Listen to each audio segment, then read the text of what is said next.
Hola, queridos estudiantes. En esta oportunidad les explicaré los conectivos, pero antes te invito a leer el objetivo que se desea lograr en esta unidad. Utiliza los conectivos para establecer relaciones entre palabras, oraciones y párrafos. Ahora te invito a que prestes mucha atención y podamos aprender qué son los conectivos. Son palabras que utilizamos para enlazar otras palabras y conectar las oraciones y párrafos en un texto. Los conectivos se clasifican según la función que cumplan en la oración. Por ejemplo, unir ideas, comparar o expresar oposición. Vamos a visualizar el ejemplo. Te invito al cine porque eres mi mejor amigo. ¿Cuál es el conectivo? Sí, muy bien. Y de no haberse colocado el conectivo, ¿tendría sentido la oración? Así es. Estos nos ayudan a organizar nuestras ideas. Hasta cuando conversamos, usamos los conectivos. ¿Sabías cuáles son los conectivos y para qué sirven? Pues algunas de sus funciones ya las vamos a aprender. Para introducir una idea o elemento adicional, tenemos los conectivos y, asimismo, además. Por ejemplo, levanté la tapa y la apoyé en la pared. En este caso, estoy usando el conectivo y para enlazar una oración con la otra. Tenemos los conectivos para indicar alternativa o u. Por ejemplo, viajaré a casa de mi tía en la primera o segunda semana de agosto. En este caso, el conectivo es o. Para expresar oposición, pero, sin embargo, no obstante. Por ejemplo, Ana llegó temprano, pero no entró a clases. Para expresar causa, tenemos los conectivos porque, pues, puesto que, ya que. Por ejemplo, su boca estaba roja, pues sobre los labios habían gotas de sangre fresca. En este caso, el conectivo que utilizamos es pues. Para expresar consecuencias están los conectivos, por eso, por lo tanto, por consiguiente, en consecuencia. Por ejemplo, Antón respiró, le pareció aconsejable ser precavido y, por eso, se quedó parado en el último escalón. En este caso, estoy usando el conectivo de consecuencia por eso. Para indicar finalidad, tenemos los conectivos a fin de para. Por ejemplo, los vampiros se habían construido una cripta subterránea para estar seguros.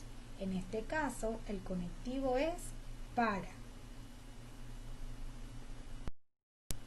Para indicar comparación, tenemos los conectivos al igual que, como, del mismo modo, asimismo, igualmente. Por ejemplo, sintió que el aire le llevaba. Era como si nadara. En este caso, el conectivo usado es como. Para indicar orden temporal o de importancia, están los conectivos primero, luego, después, a continuación. Por ejemplo, Antón había temido que su padre pudiera sospechar algo. Luego, se dio cuenta de que solo quería tomarle el pelo. En este caso, el conectivo usado es luego. Existen otros conectivos que indican orden, secuencias temporales para ejemplificar detalles, comparativos, contraste u oposición. Conclusión o consecuencia, resumen y causa. Para finalizar y verificar que estuviste atento a la explicación de esta unidad, ¿qué aprendimos hoy? Sí, los conectivos son aquellos que permiten enlazar palabras, oraciones o párrafos, y que cada uno tiene una función de acuerdo con la intención de lo que deseas enlazar. Ahora te invito a observar y realizar las actividades planificadas para la semana de la guía.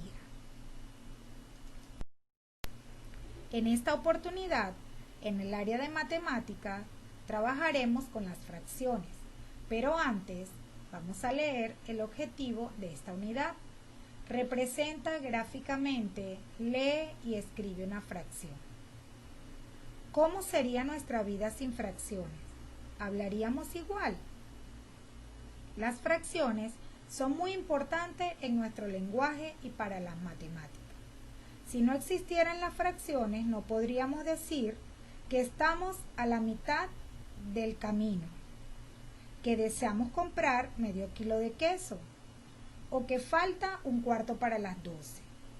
Estas preguntas y muchas otras tienen respuestas si conocemos las fracciones.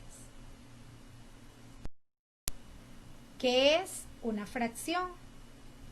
Cada una de las partes iguales en que se divide la unidad representa una fracción.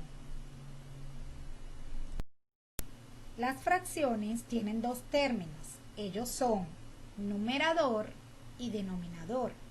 El numerador es el que indica el número de partes que se toman de la unidad y el denominador indica el número de partes iguales en que se divide la unidad. Por ejemplo, si dividimos una hoja de papel en 3 partes iguales y una de las partes la coloreamos, la parte coloreada representa el numerador, en este caso es el número 1, y las partes en las que está dividida la hoja es el denominador, en este caso es el número 3. Entonces decimos que hay un tercio de la hoja coloreada. En número se expresa como la imagen de la diapositiva, en este caso un tercio.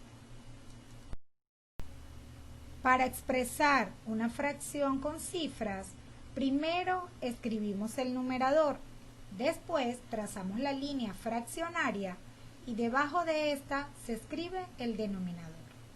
Cuando leemos una fracción, primero se lee el numerador y después el denominador. Por ejemplo, un medio.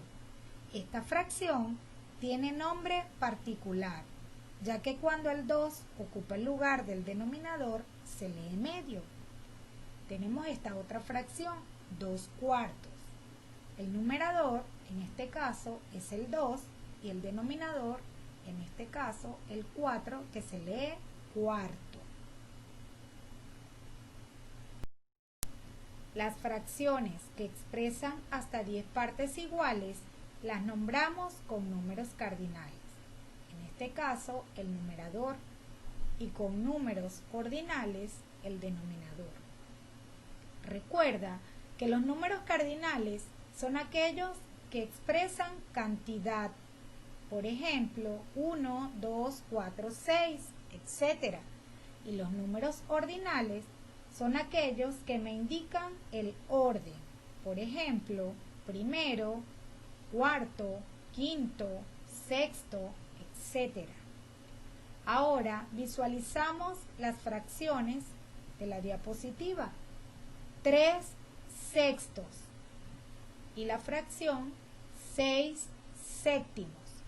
El numerador está escrito con número cardinal y el denominador está escrito con números ordinales.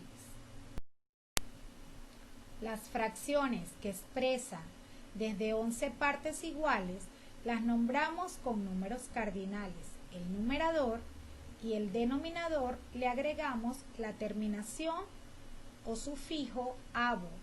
Por ejemplo, visualiza la fracción 2 doceavos. Representación gráfica de las fracciones. Las fracciones se representan generalmente con figuras geométricas planas, divididas en tantas partes iguales como indique el denominador, y coloreando tantas partes como me indique el numerador. En el ejemplo, tenemos la fracción 6 décimas. El denominador me indica cuántas partes dividí la unidad y el numerador me indica cuántas partes tomé. En este caso, la unidad la dividí en 10 partes iguales y de esas 10 partes tomé 6 partes. Por eso la fracción es 6 décimos. Para finalizar con esta unidad, vamos a ver qué aprendimos durante esta semana. ¿Cuáles son los términos de la fracción? Sí, muy bien. El numerador me indica cuántas partes tomé de la unidad y el denominador me indica en cuántas partes dividí la unidad. Para finalizar, te invito a realizar las actividades programadas para la primera semana de la guía.